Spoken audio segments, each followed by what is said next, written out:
Hi, my name is Mike, and I'm here to read a comic. And today's comic is The Avengers, issue number 113, dated July 1973.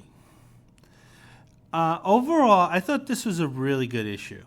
I really enjoyed the story. It's sort of one of these done-in-one issues, where most of the conflict is resolved within the entire issue. And there are obviously a few things that do carry on throughout the title. The main one being what we see on the cover is the growing love affair of the Vision and the Scarlet Witch. They had been teasing this type of love affair between these two characters for at least 2 years prior to this issue, but this is when the two of them finally come out to the world and let it be known that they are romantically involved. And there are quite a few people in the world who are heavily invested in this, unconventional coupling of plastic and mutant. We see centering the cover is the Scarlet Witch, and right next to her, in fact, laying below her is the Vision. He's knocked unconscious. She's sort of having this Scarlett O'Hara moment here, where she's kind of yelling at the clouds, even though she doesn't see it this way. And she's saying, "You killed him, world. You killed the man I love. And I'm going to make you pay." And in the background, we see the other members of the Avengers. They're sort of having it out with these kind of brown shirt type of militiamen here. Instead, they have they do have armbands, but they have X's on them. But they don't have the double X, like the double cross that was in the Charlie Chaplin film, The Great Dictator. And the title is "Your Young Men Shall Slay Visions," which is a kind of a Star Trek-ish title. There are elements of Star Trek in this particular issue, particularly the episode "Measure of a Man," which was it's a Next Generation episode. It came out in the second season. That's when Data is basically put on trial, and he has to prove that he is a sentient being. That is a great episode. Single data, and forgive me, Commander, is a curiosity. A wonder even, but thousands of datas. Isn't that becoming a race? And some of the elements do play in this story. Cover's kind of somewhat pedestrian. I think the cover was actually rushed. It's by Rich Buckler, who normally does better work. But I'm guessing Rich was sort of under a deadline here, and Marvel was starting to miss a lot of deadlines, and they didn't like doing that. So the cover does look a bit rushed.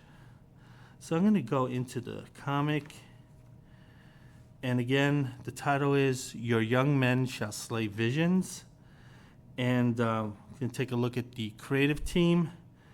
The writer is Steve Englehart. Steve Englehart was one of the earliest and one of the best Bronze Age writers. This is really the dawn of the Bronze Age. This is when comics started coming out of the Silver Age and into the Bronze Age. I think officially the quote Bronze Age started when Gwen Stacy was murked. But obviously there had to be, kind of like a basic groundwork to the Bronze Age, and I think it kind of started around this era, and it started with writers like Steve Englehart. This is much more sophisticated than a lot of the writings we would see in the Silver Age. The art is by Bob Brown. Bob Brown is definitely someone who is firmly in the Silver Age. The artwork is not great. It's not horrible, but it's better than Don Heck. But it's not great. It's pedestrian. The one thing about Bob Brown is that Bob Brown was a guy who knew what superhero comics should look like. And this issue for whatever problems you may have with the art, it does look like a comic book from 1972. This is a comic. This is something you would expect if you're paying that hard-earned 20 cents for your comic. And we see some of the other members of the creative team, Frank Bowles, and I guess the letterer, colorist, that's fine. And Roy Thomas is the editor. Okay, so the opening splash page actually deals with events that had occurred in another comic book. The Avengers are cleaning up for what happened in Astonishing Tales number 18. If my memory is correct, that's when Kazar was anchoring that title, Astonishing Tales. And I think at 19, they had changed it to War of the Worlds. So obviously, the thing is, they had issues, hanging issues with what was going on in Astonishing Tales 18. Marvel was very sensitive to its how they continued their storylines. So they kind of finished up what was going on in Astonishing Tales 18. They're starting it here. And what they're doing is that they're repairing the Statue of Liberty. And they're doing a lot of union busting work here. And work that they might not be qualified to do. Just because you're strong enough to lift that huge piece of metal from the statue doesn't mean you're qualified to actually weld it back into place. But nevertheless, that's what the Avengers are doing. I'm sure Tony Stark was the one pushing that. Hey, he's a member. He's the 1%er here. And I'm sure he was giving some BS to the other members why they have to kind of bust these unions. So we see Iron Man, and he's welding a part of the arm of the Statue of Liberty, the part that holds the torch. Black Panther is holding things in place here. It's right next to him. We see Captain America and the Vision. They're holding the crown of the Statue of Liberty, because apparently that had also broken off. And what's weird, Cap is kind of just leaving his shield lying around. And he's leaving it right where they kind of have to put back the crown. So, again, these guys aren't qualified for this work. Okay, so that's Vision, Captain America. We have Thor kind of fiddling with the ear. You figured the most powerful member here is doing the kind of like the least important part. I guess he's kind of like the boutique guy. He's the guy who kind of does the preening and finishing work. And we see Scarlet Witch. Scarlet Witch does not seem to be doing anything. In fact, she seems surprised that she's actually on the statue. Now, one of the things that's kind of surprising about this is I don't think Bob Brown, the artist, knew exactly what the Statue of Liberty was made of. I've been there, and it's firmly a metal statue, but from the way Bob has drawn it, I think he thinks part of it is made of stone. Because this is kind of all over the place. I think he was confusing the Statue of Liberty with Mount Rushmore. So anyway, as the Avengers are kind of trying to repair the Statue of Liberty, there is a crowd of people. So I guess Liberty Island wasn't closed for this event. And then we see disaster striking as this non-union totally inept crew is handling. This is the Doge. This is the Avengers as Doge. And what's happening is that the arm is collapsing again. So the welding job that Iron Man didn't hold. Everyone's caught by surprise. The Scarlet Witch in particular is in danger because the torch is heading right for her and it's going to splat her, and she's somewhat defenseless against this. The Vision sees this and he cries out, "Wanda!" And then he immediately leaves Captain America to hold up the rest of the crown of the statue as he dives to protect his beloved, that we would find out. Now, this is kind of that tough situation because Now, they did augment Captain America's strength to super strength. I think it was always weird how Captain America was sort of categorized in terms of strength. He obviously was far stronger than a normal person, but how far stronger was he? Because I sort of got the impression that he was sort of somewhat below mid-level strength in the Marvel Universe. Like, you have the top-tier guys like Hulk, Thor, and then you'd have guys that were somewhat slightly under those guys, like Power Man and The Thing. Then you'd have guys in the middle, kind of like Captain Marvel. And they were never really clear where Captain America's strength is. I guess it was kind of close to Captain Marvel. And I think they augmented it, so sometimes he can be almost like Luke Cage. But nevertheless, he's left holding this heavy crown, this heavy object here, made of metal and stone, according to Bob. And he feels he's confident enough that he can hold it up. So anyway, we see the Vision. The Vision is using his body to shield Wanda, or the Scarlet Witch at this point. Probably I should call her Wanda, because this is how the Vision is seeing her.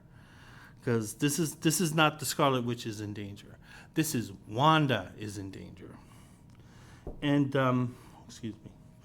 And then we see a really nicely drawn panel here of the Vision and the Scarlet Witch. It's a very very romantic scene at this point.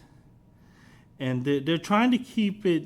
They're trying to keep the subject on the falling debris.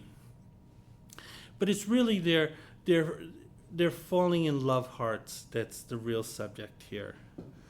And Wanda's letting the Vision know that she's okay. And then the two embrace.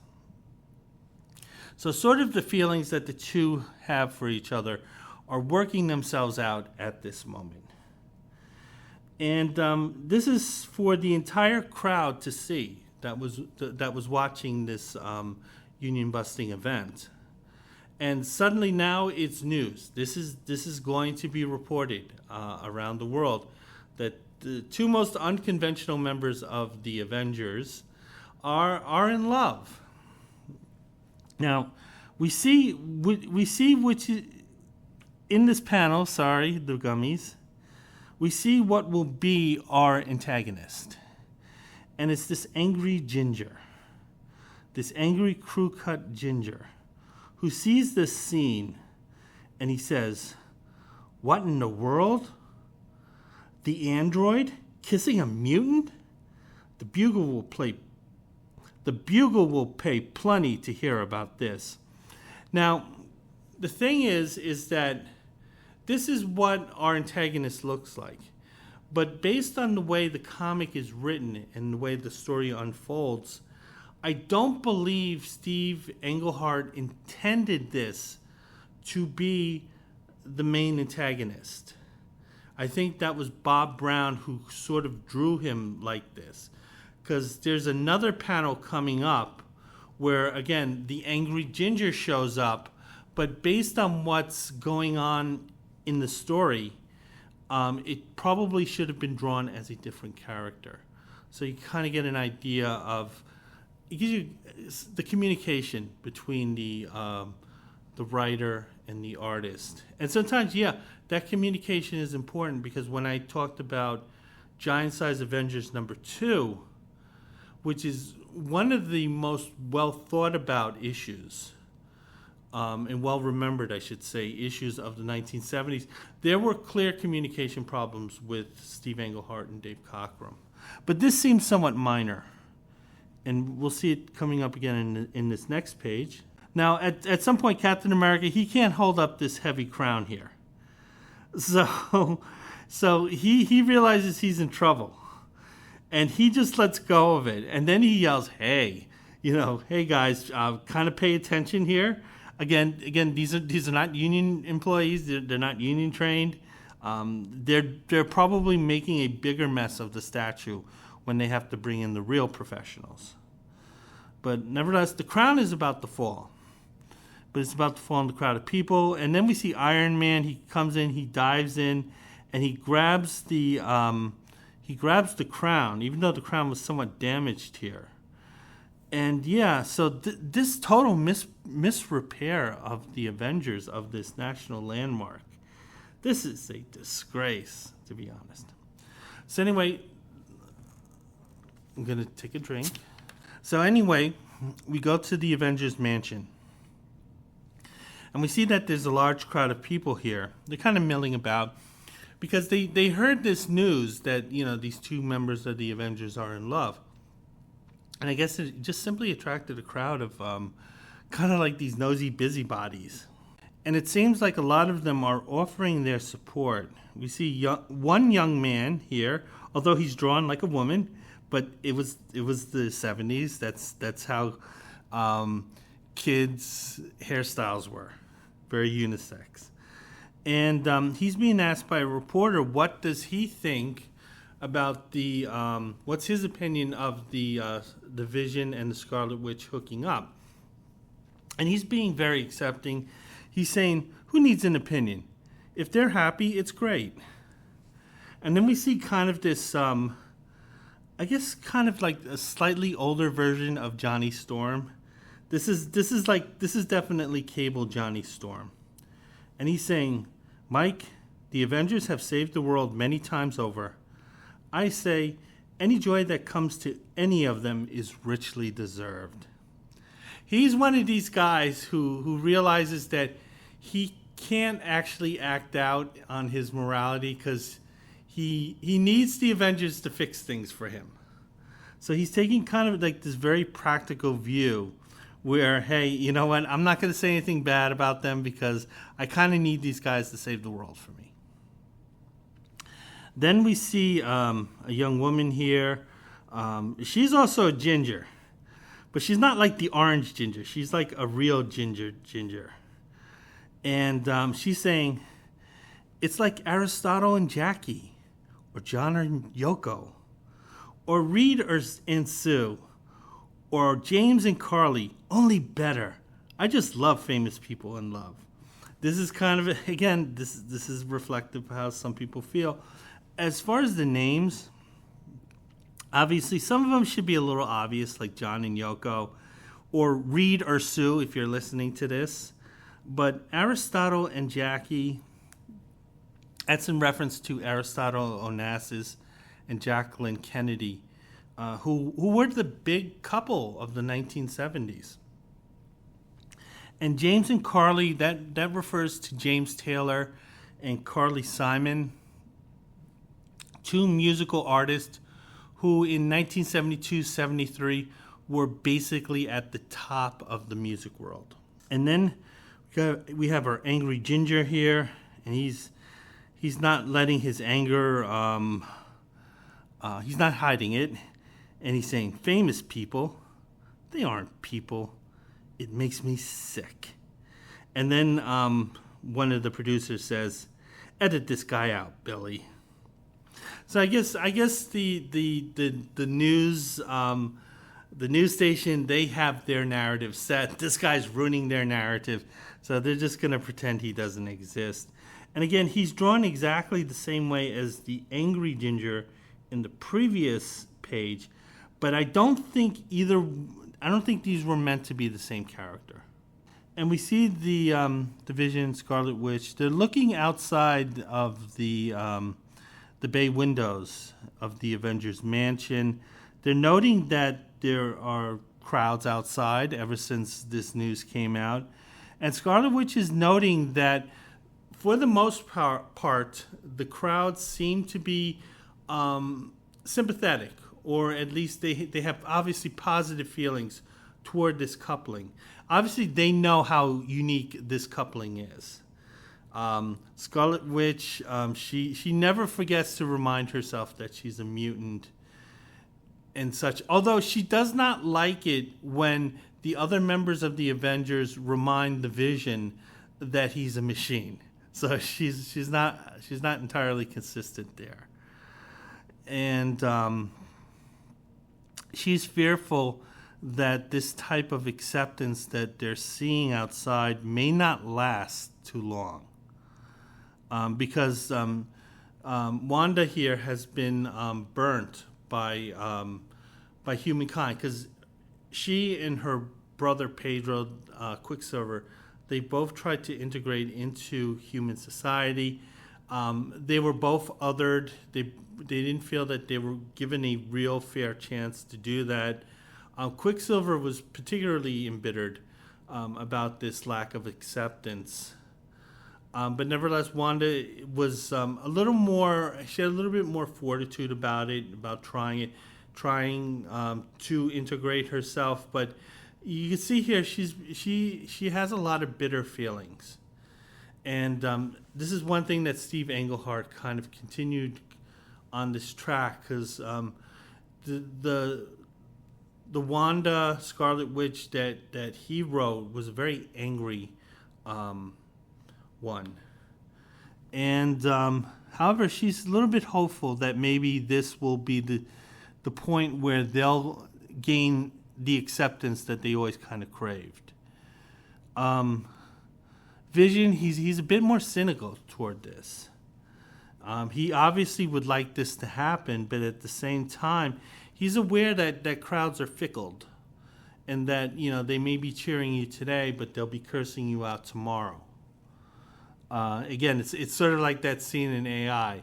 He says, they love what you do for them. She loves what you do for her,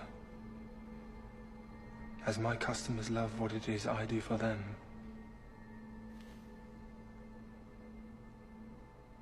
But she does not love you, David. She cannot love you. So anyway, so they're going through this kind of soap opera crisis here. And we go back, we see our angry Ginger for the third time, although I think this is actually the first time we're supposed to see this guy. And he's calling this very important meeting. He's doing it by payphone. So this is a super important meeting, but at the same time, he's dropping a dime in the machine. And he's saying here, yeah, now. I'm telling you, I saw them together. Through the window, there's no mistake. Contact everybody. We've got to have a meeting. So anyway, we see that there are people who are quite upset about what's going on. Now we cut back to the Avengers mansion. We see that there's a great deal of interest in what's going on with the Avengers, and apparently there's a lot of letters coming in. This is sort of a kind of a callback to the Marvel bullpen here, where letters from the fans were very important. They gave them an idea of how well their product is doing. So I'm sure this is a little homage to that. We see Captain America, he's opening the letters. And he's pointing out that this is normally something Jarvis would do. But Jarvis, I guess, he had to have a little bit of time off, because he's almost an enslaved employee of the mansion. And Captain America's kind of opening up the fan mail. I think I get the impression that most of the mail is positive. Both the mail that Jarvis has been reporting and from the samples that Captain America has been opening up. But he's noticing one negative letter here. And it's an interesting letter because of the way it's spelled out. I'm not sure I can pronounce it as well as it's spelled out, but the letter reads, "Only the Lord Jehovah can create life. And rods are an agent of the devil." Bobby, that woman is a devil. "And will bring hellfire and brimstone to America. Wisen up before it's too late. And rods have no souls. Signed, a friend, the Water Boy."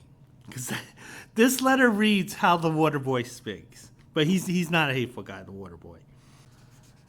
Captain America, he is angry about this. And he has nothing to take out this anger on except for that piece of paper. This piece of paper who never asked for that bigoted message to be written on it, nevertheless is feeling the fury of Captain America. It is crunched up and it is thrown into the fireplace. It has been broken and it has been burnt. How dare that letter allow itself to be used that way? Captain America says to himself, he's thinking out loud, because once again, the heroes think out loud. It's the villains who talk to themselves. Captain America thinks, Mr. Friend, I don't know about your God, but a God of love is mine. So that's sort of the I guess the sentiment that Captain America has after being faced with this type of bigotry.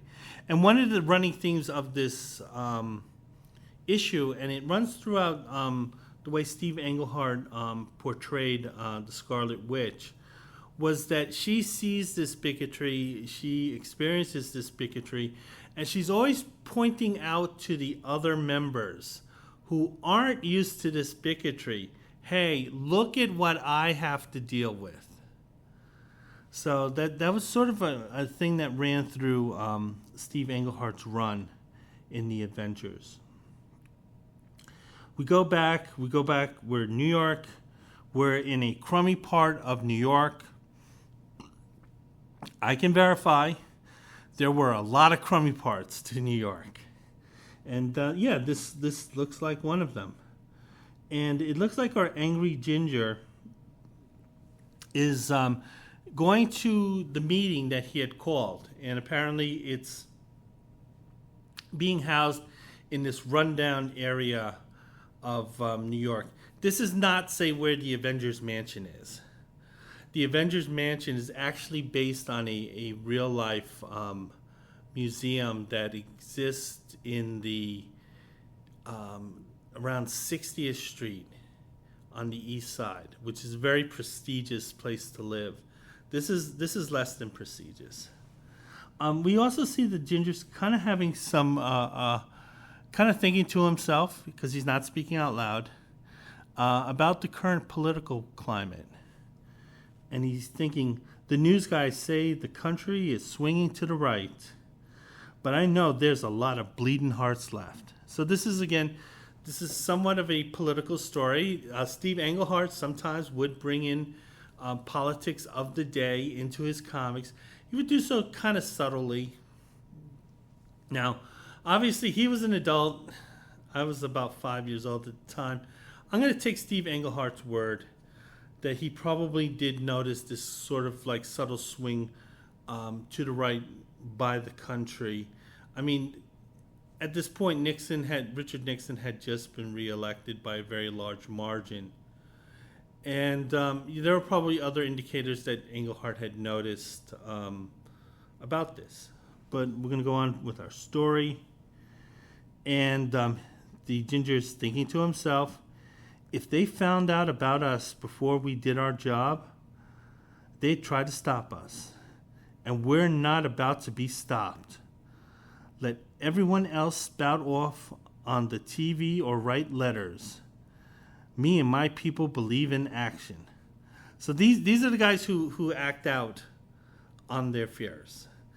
Now, this is basically an incel story. This is an incel story because the level of fear that this guy is working himself up over because of this romance between an android and a kind of person, because he doesn't like mutants, but at the same time he views mutants as being people. The amount of fear that he has about this, it reeks of incel energy. It's like he believes that, he thinks of himself as a nice guy, but he's not really a nice guy.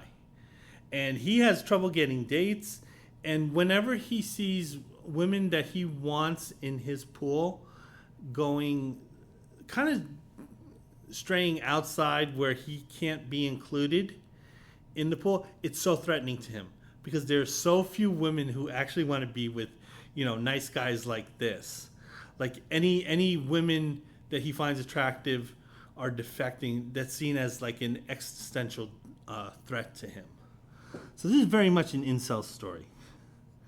And the difference between this incel and, say, the incel who wrote that angry letter was the guy who wrote the angry letter, he was sort of like, he felt like the Vision, Scarlet Witch, they're acting immorally, but he's going to kind of rub their noses in their decision.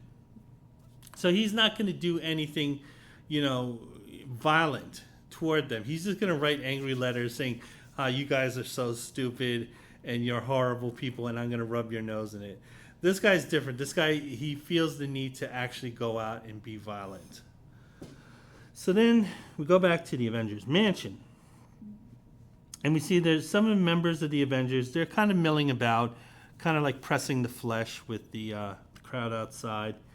We see a young girl is asking Iron Man, could he get Scarlet Witch's autograph?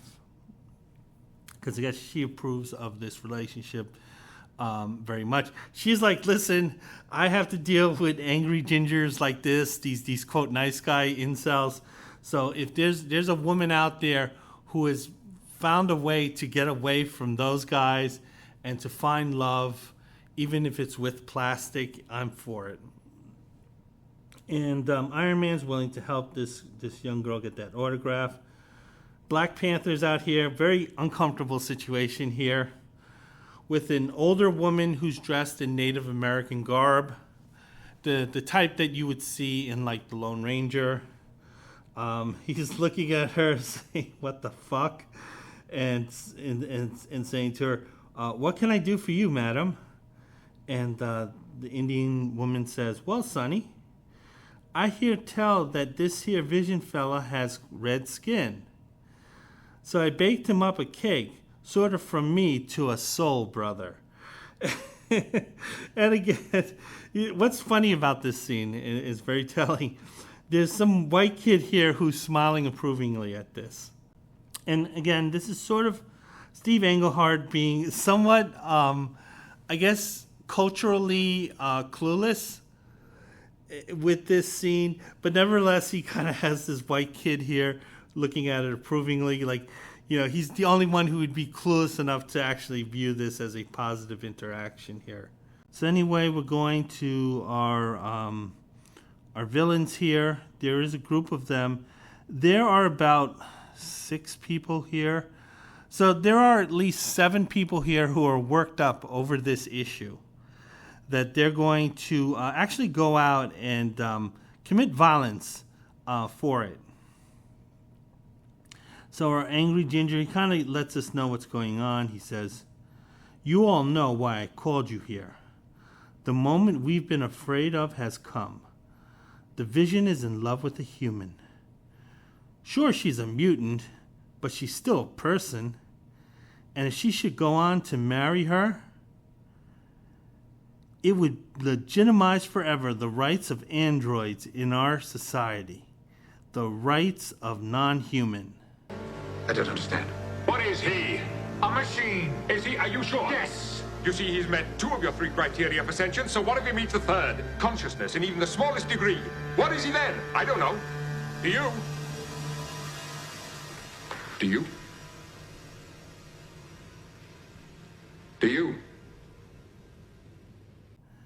And that's why we banded together when we first appeared, because no matter our color or our sex, we're still human.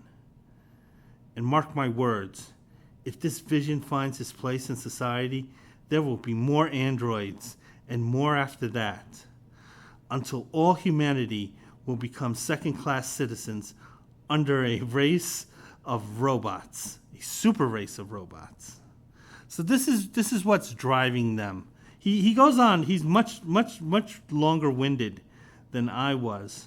And it is a fairly diverse group here, because we do have African Americans, we do have Latinos, we do have Asians, we do have women. So it's a fairly diverse group of insufferable people. These are people who can't get laid, and any time that something more appealing than them shows up, they feel threatened, because they're like, hey, we know we're so insufferable, people would rather choose plastic than to be with us. So this is why they're so threatened by this. Now, our angry ginger here, he kind of goes on a real rant here. This is one of these and the Germans bombed Pearl Harbor rants. And he's making strange analogies as to who they are.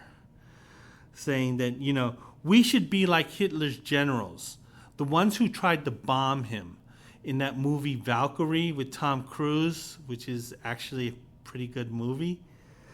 He's saying we should be like those generals, the ones who tried to kill Hitler.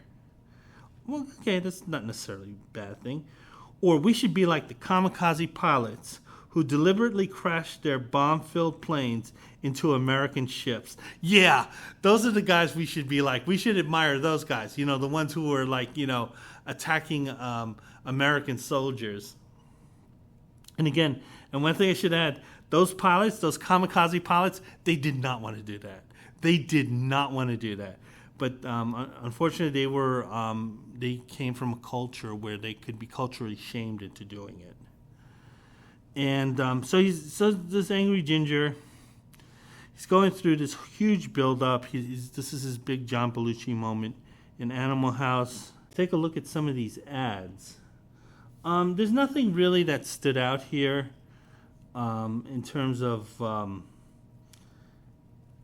anything interesting. I think there's one ad here. You can train to be a veterinarian assistant by mail, by correspondence. That's kind of interesting. Hey, the patient's not going to complain. And then we see one for kind of like biker paraphernalia, kind of just T-shirts with Harley Davidson on it. And we see this biker wearing his Nazi helmet here. I knew someone who was Jewish, but she liked the biker lifestyle. And she said the one thing that really bothered her were the amount of pro-Nazi sentiment. Okay, so we're going to go back to the story. And we see that the antagonist here, they are the human bombs, the living bombs, I should say. They are somewhat costumed. This, again, Bob Brown knew what to make a Marvel comic look like. They knew readers wanted to see costumed villains and costumed heroes fighting each other. So these guys do sort of have a uniform. It's kind of a strange looking uniform. They do have a bomb vest on. And they are wearing these heavy boots, these heavy red boots here. But the thing is, on the top of their heads, they have helmets, but they have a plunger. So when they want to activate their bomb vest, they will push down the plunger on the top of their heads. That might have been designed that way, kind of Steve Englehart showing how ridiculous these people like this are. But going back to the Avengers Mansion, we see that the living bombs, I should say, they're not the only crackpots that are organized and who are angry about this coupling of the Vision and Scarlet Witch. Because it turns out there's this brown shirt militia that we saw on the cover, and they're attacking the Avengers, and they're using this as kind of like their cause.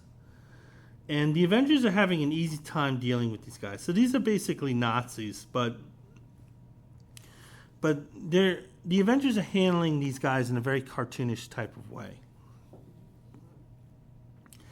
And it looks like the Avengers are more interested in philosophizing rather than fighting, because these guys are easy to fight. Even the Vision here, who's sort of like making a show of holding his cape as to not let it get on the ground here, he's just dealing with these guys with power rays from his jewel, his solar jewel on his forehead. And the battle's over pretty quickly. The brown shirts retreat. There are people who are milling around the Avengers Mansion. They come back. They let the Avengers know that they really appreciated their efforts in stopping those brown shirts. There's a couple of older people probably saying, hey, where were you guys in the 1940s? Not that I'm complaining now. And the Avengers, they're kind of feeling good at this point. Because, again, they know that there are people who appreciate their efforts. But there's one person who comes up very close. She's one of the living bombs. She's kind of wearing this Obi-Wan Kenobi type robe here. I'm wondering if George Lucas picked up this issue and saw this particular panel. But it turns out it's kind of a play on the trench coat thing, where in the Marvel Universe, no matter how large you are or how unique looking you are, a trench coat will just totally make you incognito. Same way the living bomber, this particular one gets close enough to the Vision where they can actually interact with each other. The Vision is saying, wait, what's this you're doing? And then the bomber, who's an African-American woman, she answers back, you'll never know, you plastic scum. I've been lucky enough to find you before my friends, and I'm about to become the one history will praise forever. Now, all we have to do is die! And she pulls down the plunger. There's a large explosion. So this person basically murked themselves to detonate this device in front of the Vision. The Vision was obviously caught up in this blast. The Vision is unconscious at this point. Both Scarlet Witch and Iron Man run toward the Vision. And we see the Scarlet Witch.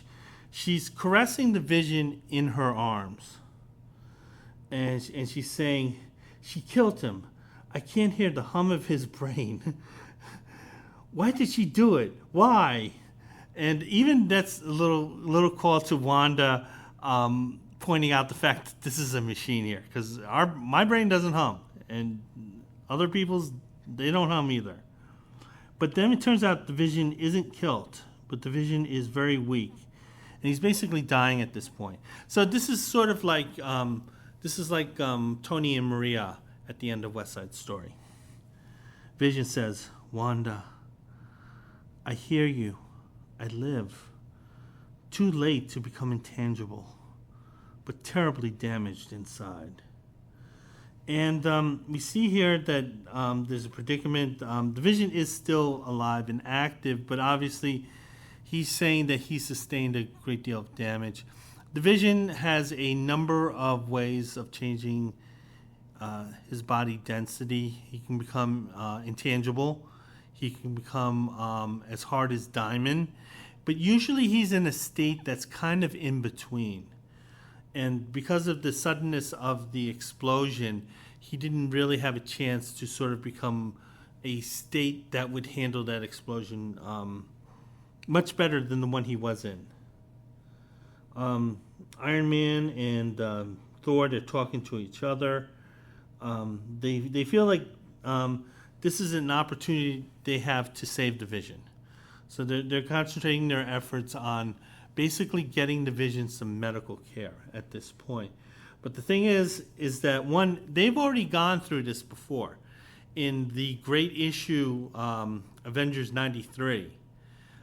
Where it was drawn by Neil Adams, and Neil Adams was doing everything he could to make that a terrific comic book. He was at the top of his abilities at that point, and there was that great adventure of Ant-Man going into the Vision's body and repairing the damage that was occurring. Now, the thing is, and this is sort of where maybe the writer writes himself into a box, a philosophical box. And the thing is that they have to decide, okay, how are we going to approach this problem? Because, we could contact, Ant-Man and kind of have him do his thing. And he's already had experience inside the body. But the thing is, the Vision considers himself kind of a human being. And I think we could say identity politics kind of gets in the way. Because they're going to go and use a medical procedure to fix a being that is artificial. And you can think of the Vision as being human, but nevertheless, Vision, he's made of parts that you can get from Best Buy. And it kind of creates an awkward situation when the Vision and Scarlet Witch or Wanda, they go to Best Buy. When Wanda wants to buy something, she sort of wants to improve her media experience, like getting earbuds and stuff like that. The Vision, he might be looking for a part to fix an important internal organ. But nevertheless, they decide they're going to go with the medical procedure, but they're going to do it not in a hospital. They're going to do it in Tony Stark's industrial park on Staten Island. So there's they're cutting the baby in half here. Where we're going to treat this as a medical issue, but we're not going to go to a hospital. We're going to go to an industrial plant here. However, Wanda, as they're taking the Vision away, Wanda wants to point something out to Thor. And then I'm going to look at this ad here before I go back to the story. And it's kind of an interesting one. It's called How Joe Solved His, quote, security problem, or his key to a successful future. So we look at the first panel here. This guy's reading the newspaper. It's just depressing. Police report crime rate increase. Local plant closes down. Unemployment highest in 6 months. Burglar caught at local home. Automation reduces jobs, economist states. So basically, this guy, he's having a terrible day. He's reading the newspaper, and he's living through a terrible time at this point. So again, this is sort of a scare tactic here. However, they do see an ad that they feel will save them, and it's for a locksmithing institute. And, quote, they say that with all the violence, there's a great need for locksmiths, and they train you at home, and it only costs a few dollars a month. Well, one, that's kind of a too good to be true offer, but you can see how this company was looking to exploit the issue. Like, we're going to prey on their fears, but we're going to give them this option that might save them, and they can make a few dollars. They can kind of profit off the misery of society. And they're saying, listen, the course had lots of pictures, more pictures than words, which, might help guys like this. So then it turns out that he has a successful experience with the correspondence course. He feels that, hey, he can fix any lock. Then he opens a locksmith and key store here. And, now he has to worry about his store being robbed. But he's saying, job security, I got it now. No bosses, no layoffs. My own shop. What a difference when a fellow's independent. So, kind of an interesting, that's kind of how they would sell stuff to people. You prey on their fears. So anyway, we look at what Wanda wants to point out to Thor. And what it is, it's the dead bomber. Particularly her hand, because there may not be anything else left of her. And Wanda's saying, you're not human either. Can you understand why? And Thor's kind of tongue-tied here, because the thing is, she's saying, okay, the humans aren't explaining it to me very well. I'm not understanding this very well. You as a god, someone who's removed from humanity, can you explain, this person? And, I guess in a large country, you're going to get lots of people who get worked up over nonsense. This love affair between, plastic and human, which, by the way, I think actually could happen.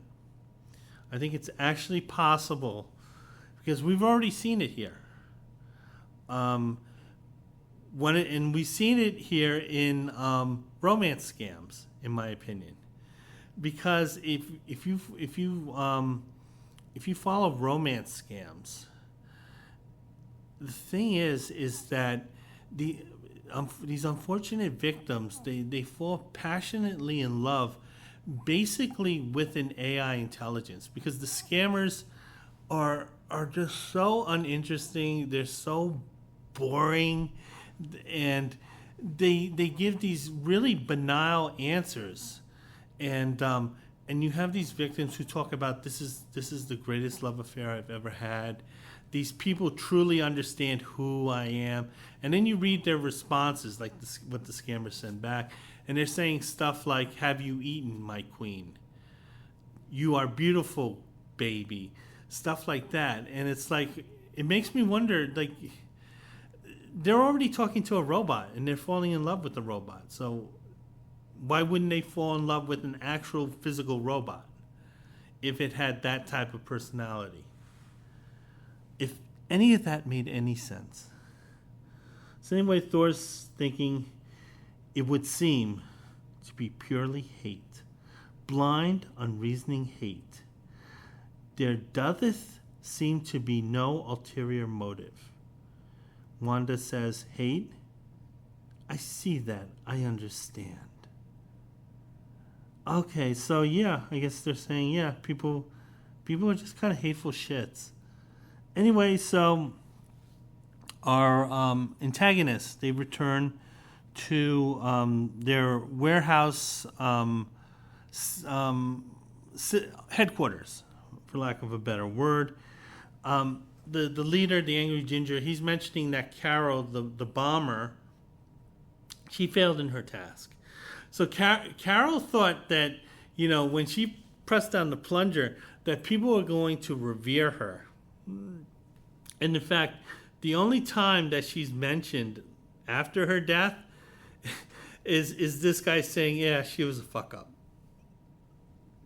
And we're not going to fuck up like that fuck up. So anyway, because they're one bomber down, our Angry Ginger, he's actually going to join the fray as a living bomber. Because again, he lives the life. He just doesn't talk it. He lives it.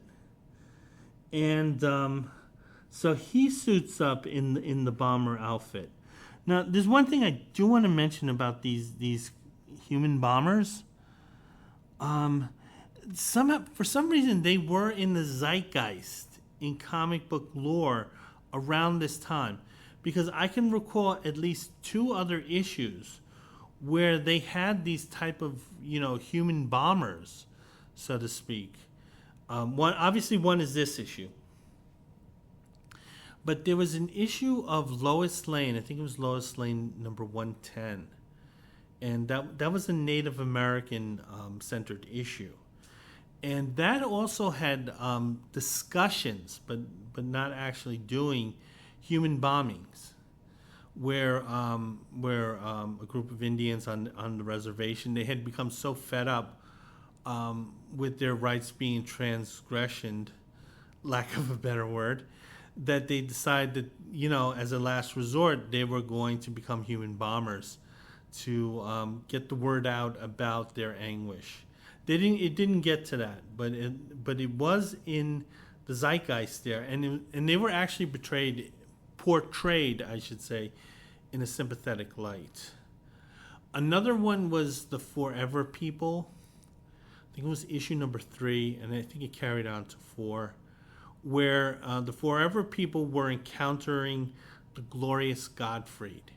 This was the televangelist member of Darkseid's inner circle, so to speak. And Glorious Godfried was obviously based on Billy Graham, the televangelist. Not the comic book writer or the wrestler, but the televangelist. And he had a group of henchmen under him called the Justifiers. And they were called the Justifiers because they can justify any action. And that means including, murking themselves with a strapped-on bomb. So again, I don't know what was going on at this time. I do know there were a lot of bombings that were occurring in the early to mid 70s. There were a lot going on in New York. I particularly remember that. It was mostly from the FALN. But nevertheless, this is something that actually was, a thing.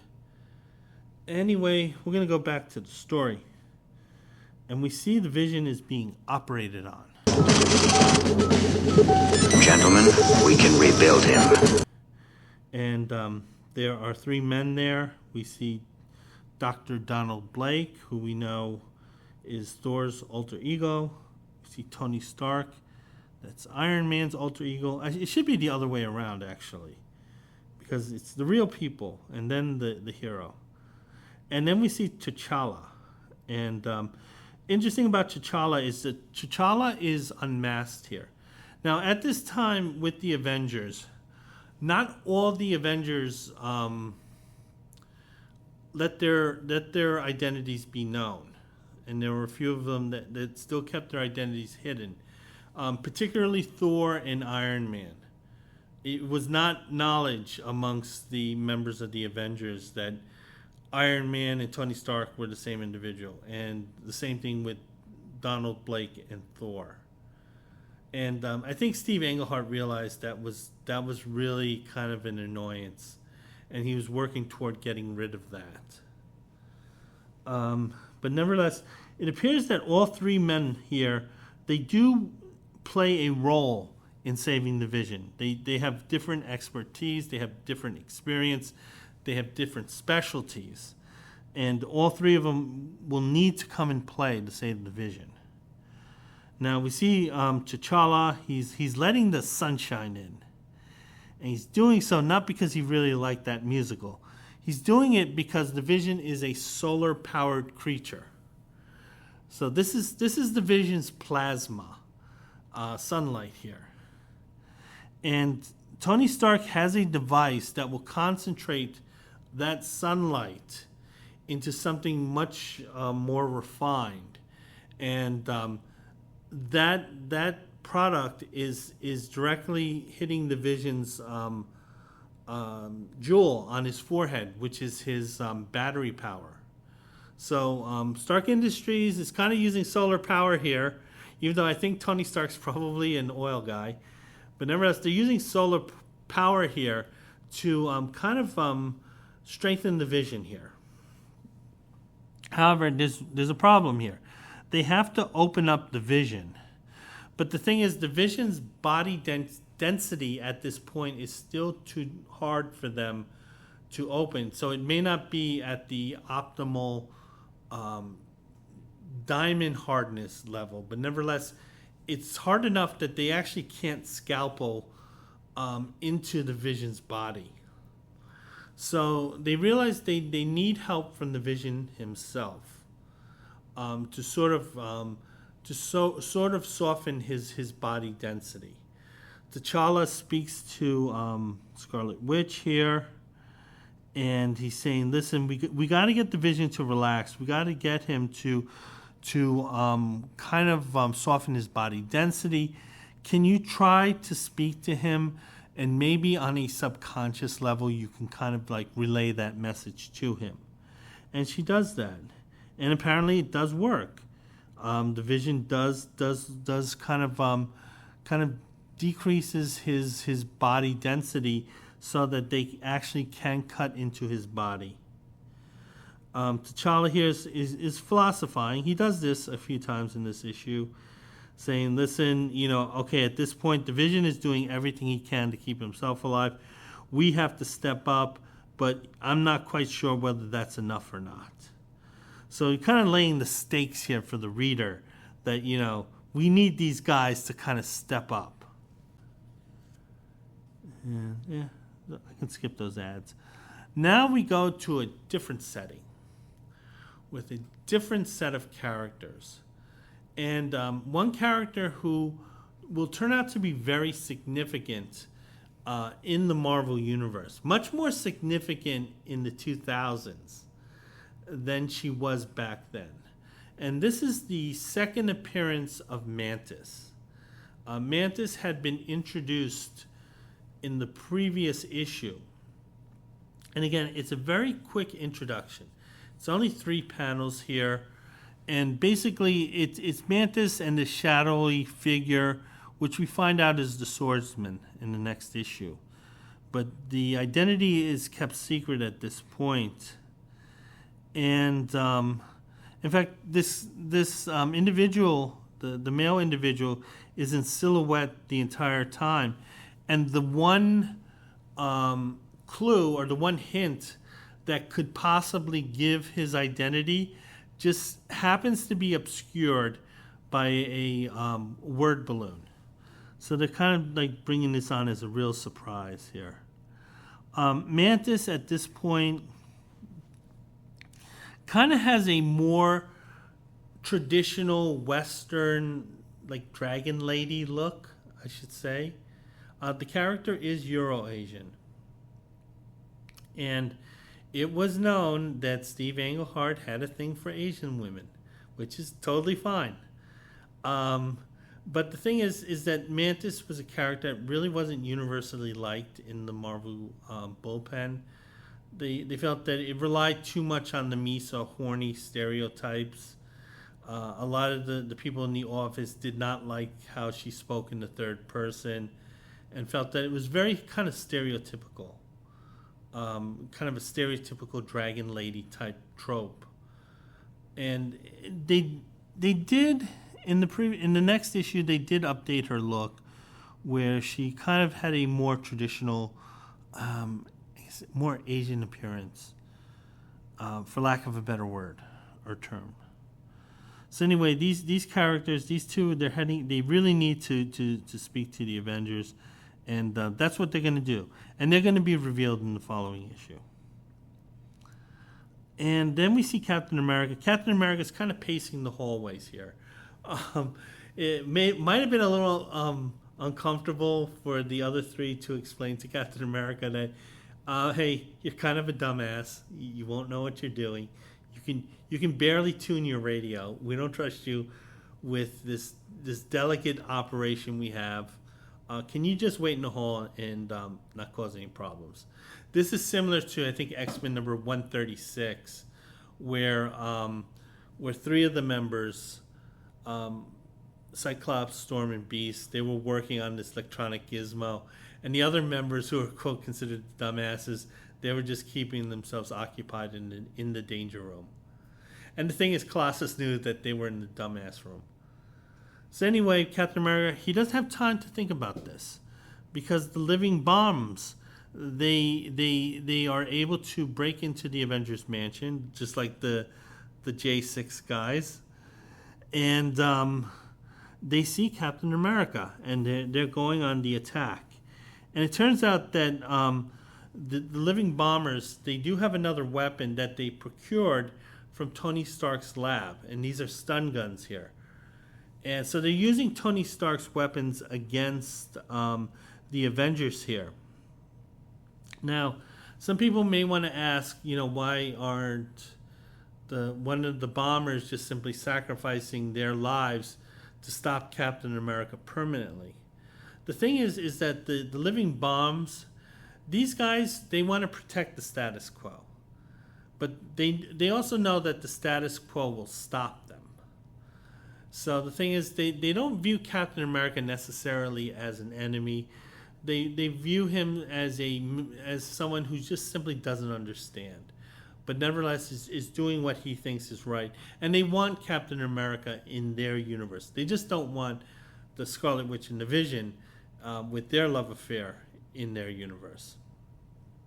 So they have no real anger toward Captain America. They'll take him out to complete the mission, but if they can avoid killing him, they're going to do that. We see Captain America. He is stunned by the stun gun. The bombers are making it clear this, and they don't really want to hurt guys like Captain America.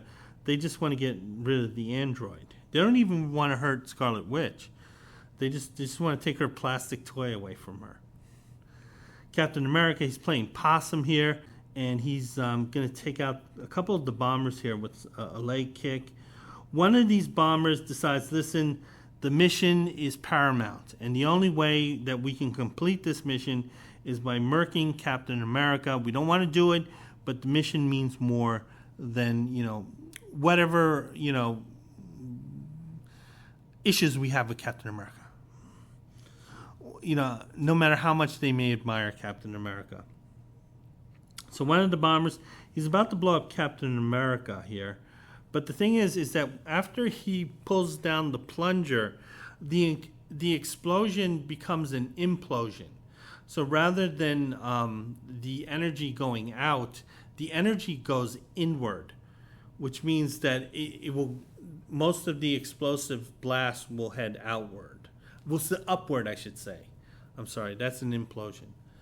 So anyway, this guy implodes, which means that the explosion only affected him. So he murked himself for nothing. And again, this is another guy, he died thinking that he was going to be a martyr when everyone else is going to be thinking, dumbass. So Captain America doesn't understand why he doesn't murk. He wasn't murked. We see the Scarlet Witch, and we find out that the Scarlet Witch was responsible for that. The Scarlet Witch's powers were never specifically defined, really, at this point. But I think what they had settled on, throughout the years, was that she can affect probability. And she could make the most improbable situations happen. So in this case, as the bomber was seeking to explode, she changed the probability where it was this 1 in a infinite chance that it would be an implosion and that it would only affect the bomber. And that was sort of her power. She can change the probability of the most unlikely of events happening to being the event that does happen. Again, if that made any sense. Now the thing is that after Scarlet Witch uses her powers, she does have to rest because it does take a lot out of her. And it's at this point she kind of takes a rest from the battle theater here because she wants to warn the others about what's going on in the operating room. Captain America, because of his augmented strength, could probably handle these guys pretty well for the short term. But nevertheless, these guys actually do put up a formidable fight here. So Captain America, he's finding that these guys are a lot tougher than he thought. So anyway, Wanda, she breaks into the operating room. She informs the other, she informs the 3 men there that they are being under attack. And it's a little awkward here because it looks like the part of the operation that has to be handled by T'Challa, the Black Panther. Now, Wanda sees that the Black Panther is the only superhero in this room because she doesn't know Tony Stark is Iron Man. She doesn't know Donald Blake is Thor. So she sees one superhero here. She's thinking, okay, this guy, he needs to go out there and help Captain America. But the thing is that he also needs to be there to help the Vision. And so there's kind of a conundrum here. Tony Stark, he volunteers. He says, listen, I'll go around the mansion. I'll see if Iron Man's around. Hey, maybe he has his Beats headphones on and he doesn't hear the battle going on. The guys with the explosives who are exploding themselves in the mansion. Iron Man might not be hearing this, or he might not be on the clock. I don't know. I'll take a look. So anyway, Don Blake, he's going to stay there to assist T'Challa. Then we see, and it's not the greatest layout. This is kind of a quick. As Captain America is fighting the remaining bombers, we see Iron Man coming. He's dashing into the theater here. So now Captain America has some help. Gonna turn the page. I guess maybe take a look at a couple ads here. You can get a man's wig for $7. $7.95, excuse me. Yeah, and it will look like $7.95 in 1973 money. And you get an electric guitar and amp for like $16. And a couple of comic book ads. So this is sort of like the burgeoning comic book market. Back issue market, I should say. Okay, I'm going to go back to the story. We see some very cartoonish artwork here. Captain America, Iron Man. They're handling the rest of the bombers here. Iron Man's punching these guys. Not sure you should do that. They do have powerful explosives strapped to them. You may not want to like bang them into walls and stuff like that. What Captain America is doing is worse. He's throwing one of these guys, and you know that plunger could be the first thing that hits the ground. And it looks like Captain America is going to be the target of another bomber, and this one is right behind him. So this one's backstabbing. Now he doesn't have the Scarlet Witch there to change the probability of things, but Iron Man is going to change the probability of things. What he does is that he grabs the bomber as he's about to bring his hands to pull down the plunger. At this point, Iron Man has already flown him out of a hole that's in the ceiling. Then the explosion occurs, but the thing is, Iron Man has already taken the bomber out of the building. So he explodes here in the sky, just above the industrial plant here, which kind of looks like a Frank Lloyd Wright home here. Or it even looks like a diner. It looks like Mel's Diner from Happy Days. Or Arnold's Diner. And I think it was American Graffiti that was Mel's. Kind of a badly laid out panel here. Basically because we're immediately sent back to the operating room. And Tony Stark is rushing back into the operating room because he knows that he could only help Captain America for X amount of time. Because he knows that when T'Challa is finished with his part of the operation, he has to go back and do the Tony Stark part of the operation. The Donald Blake part of the operation is already over. So this is kind of like a little bit of who's on first here. So anyway, T'Challa is finishing up here at this point. So he can join in the fray, but he just needs a couple of moments to kind of prepare things for Tony Stark. Now, Tony Stark and Dr. Don Blake, they have this moment here, somewhat homoerotic moment here, where the two are kind of hinting at their identities.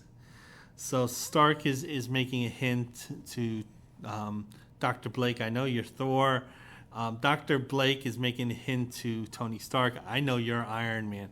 So this is Steve Englehart kind of getting that whole secret identity trope out of the way. And he's doing it kind of slowly because some of the Marvel fans did not like change. And so whenever you do a change, you have to do it a little slowly. The one exception, of course, was with Gwen Stacy, when they decided to change girlfriends.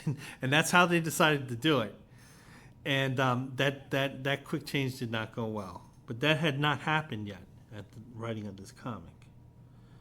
So anyway, so after this little moment where I guess Tony Stark and Dr. Blake, they're running in and out of the closets here. We see the battle theater, and we see that the living bombers, I mean, honestly, other than their explosives and their stun guns, they're just regular people, but nevertheless, they are giving the Avengers fits. I mean, Captain America he's having a hard time with these guys. These guys are giving a fight. These guys are like what Chuck Wepner was to Muhammad Ali. And that was the fight that inspired Rocky. But the thing is that Chuck Wepner, he somehow managed to go almost the entire boxing match with the greatest fighter ever. So these bombers are kind of like Chuck Wepner. And the full might of the Avengers is in the room, and yet the bombers have these guys on the run because they both use the Tony Stark stun guns, and it kind of stops them for a moment here. So honestly, at this point, the bombers are winning this fight. Going to take a look at an in-house ad, And it's for the first Marvel magazine, at least according to this. And I'm going to take its word for it. And it's The Haunt of Horror. Now, what was going on at this time was a couple of things.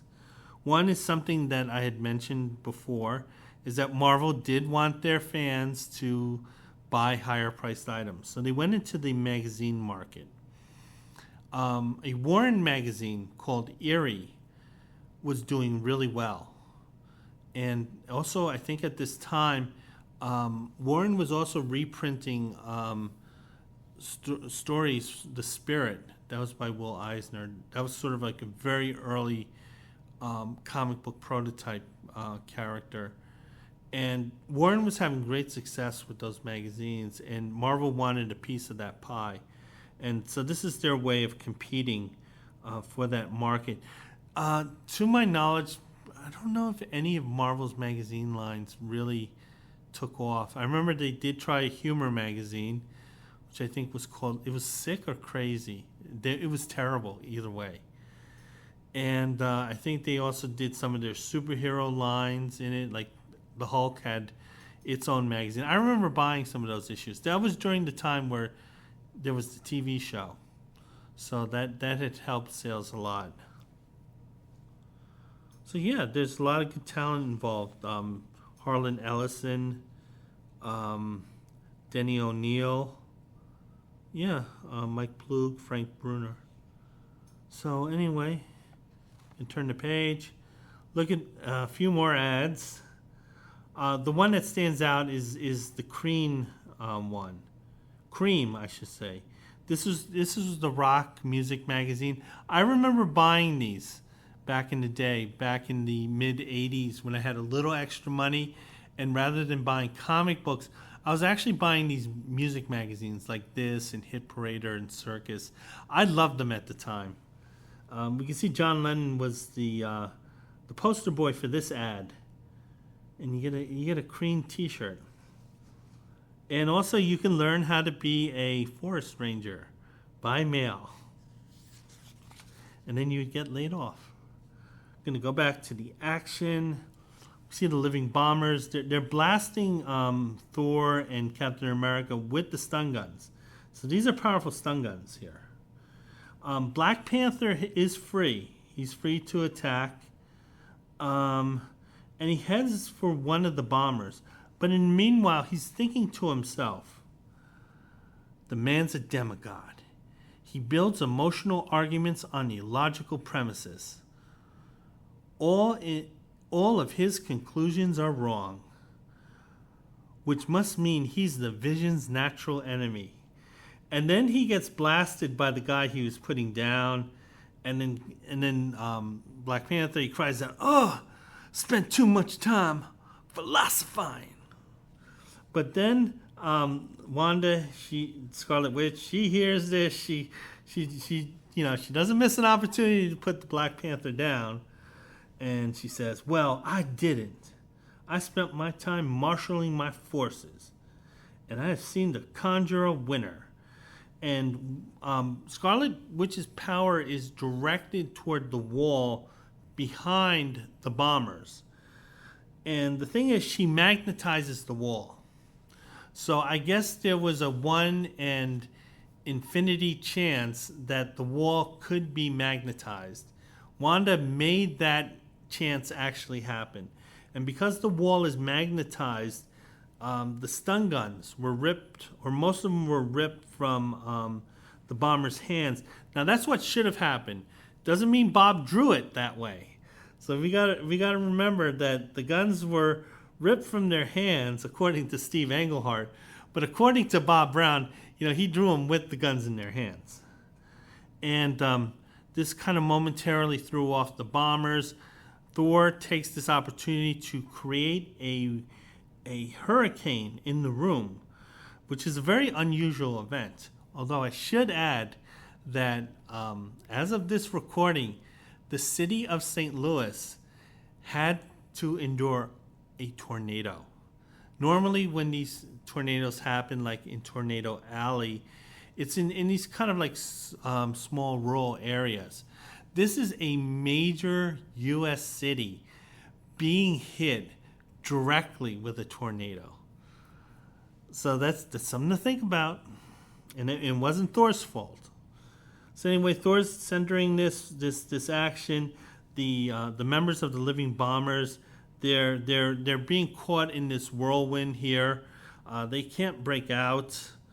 And then they're being carried out as the eye of the tornado kind of moves out of the room. They're above the Stark plant here. Thor's being very self-righteous here because he's bothered by the actions of these irresponsible people and their bigotry.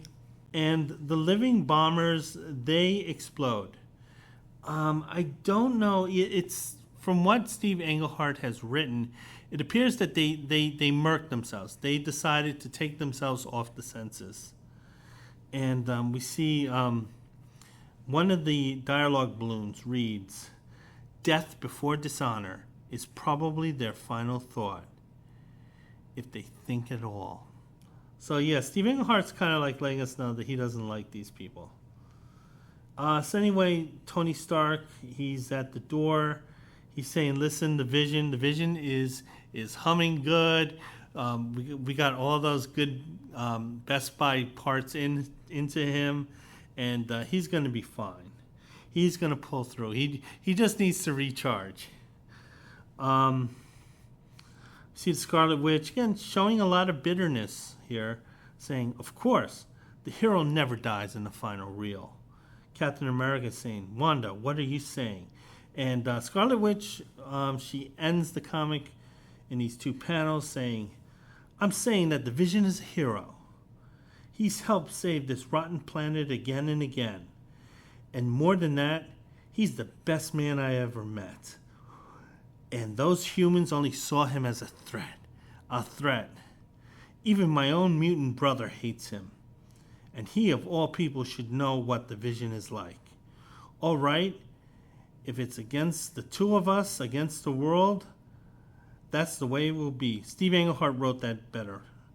But look out, world. And Wanda kind of leaves the room here, kind of like this very dramatic moment here. Very interesting here. She says, "The Vision is the best man I ever met." and people are like, "Oh, you mean the plastic guy who's made from plastic parts?" And so it's kind of like kind of throwing a lot of shade on humankind. And yeah, it's kind of she's also mentioning her brother doesn't like this love affair. So I guess the point of that was always being even marginalized people will marginalize someone. And yeah, that's about it. And we're told that next comic will be the most unexpected guest star of all. And I'm sure people did not think that at the time, and they probably don't think that today. But nevertheless, the character turned out to be much more valuable than people had thought. And obviously, I'm talking about Mantis, and she shows up in the next issue. So that's it for this story. There's no Marvel checklist here, which I was very sad about, because I love reading the Marvel checklist. We'll take a look at the Marvel bullpen bulletins, and they're mostly talking about Tales of the Zombie. Again, they want to encourage the kids to buy the higher priced items, and they keep talking about they're focusing on horror, because the horror genre in comic books, the comic book code, I always have trouble pronouncing that word. They had just loosened rules on horror magazines, and about them appearing in comic books. The next one is they're talking about Jim Steranko and how he's working on Voom. That's the Marvel fan magazine, and yeah, again, I think they were underpricing this item because it was only $2.50 to join. And this includes the postage and handling, so they were eating that. And I remember when my older cousin got his Voom membership, and he was showing it off to a friend, and I was allowed in the room to watch. and he opened up the poster that's Jim Steranko poster and a few other the items she got, and yeah, it was a great memory. And the last item, they're talking about John Romita, that he's taking over as art director. John Romita's term as art director was a little controversial. It was sometimes not really welcomed by the artist. John Romita, we know, is a great artist. But John Romita also was a guy who was laid off more than once in his career, particularly when he was younger. So that he always had that kind of nagging job security issue. So he was a guy who, and was known in the Marvel office as someone who played up to Stan. He played up to Stan Lee, and he always reminded Stan Lee about how important he was to the office. And him as the art director, he was going to make sure that the art was going to look to Marvel standards.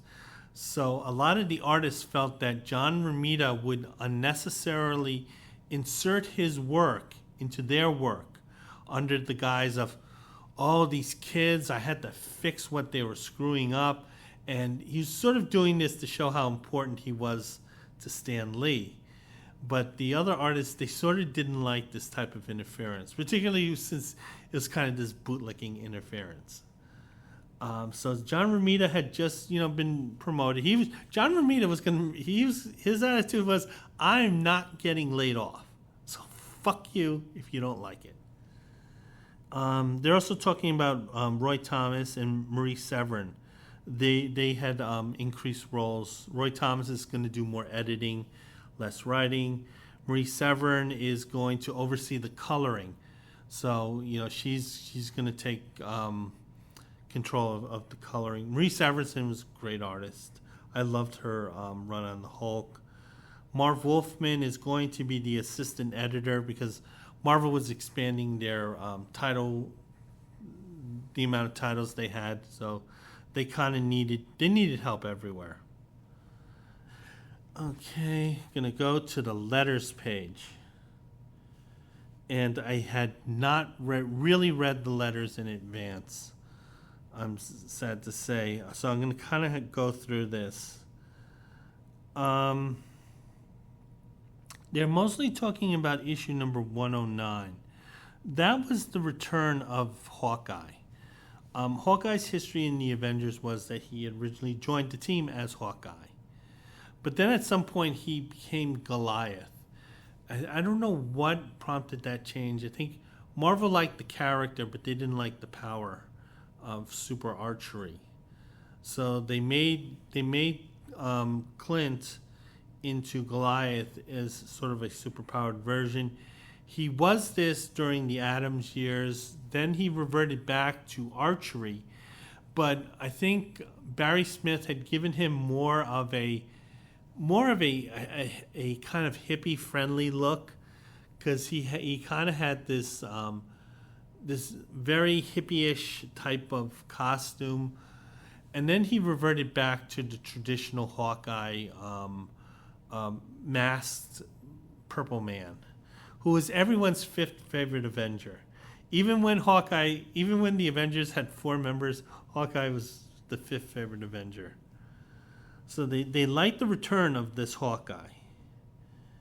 And so this is the first letter. Second letter is mentioning the Submariner for some reason. Oh, nostalgia. Okay, so this reader's trying to tie in nostalgia. We're saying, okay, I read Submariner, and you guys were appealing to nostalgia, and I picked up Avengers 109, and it seems like you guys are leaning on nostalgia. And at this time, Marvel was about 10 years old. So I think he's kind of saying, listen, you guys shouldn't be, honing back to nostalgia. They're talking about Don Heck. Apparently they liked the artwork, saying that Don Heck is second only to Neil Adams in terms of being an Avengers artist. I would think that a lot of people would really disagree with that statement. These guys are going a little overboard. But I will say that Don Heck did have a certain aesthetic that, with the Avengers, that was not necessarily the best, but it did capture a certain spirit. I have fond memories of issues drawn by Don Heck. It's just that when there were important issues drawn, I don't want Don Heck to be the artist for them. Okay. They're talking about Bob Brown. So they're mentioning, hey, we know that you like Don Heck, but guess what? We're gonna use this other hack called Bob Brown, who apparently, was a nice guy, from what I understand. Avengers 109, saying that this person's saying that you should just retire Hawkeye altogether and just focus on developing other characters, which I think actually did happen, because Hawkeye did disappear from the Avengers role for their roll call for quite a while. In fact, during the Avengers Defenders War, he was on the side of the Defenders. But eventually they ended up bringing him back, but it took a little while. And they're mentioning what they're doing with Hawkeye, because I think at one point Hawkeye did go to San Francisco to try to rekindle his love affair with the Black Widow. Black Widow was involved with Matt Murdock at the time, and they were trying to do a few other things with Hawkeye, but they eventually brought him back into the Avengers, and they just said, listen, someone has to be everyone's fifth favorite Avenger. So that's about it, and that is my review of Avengers 113, and I hope to have more reviews up soon. Bye.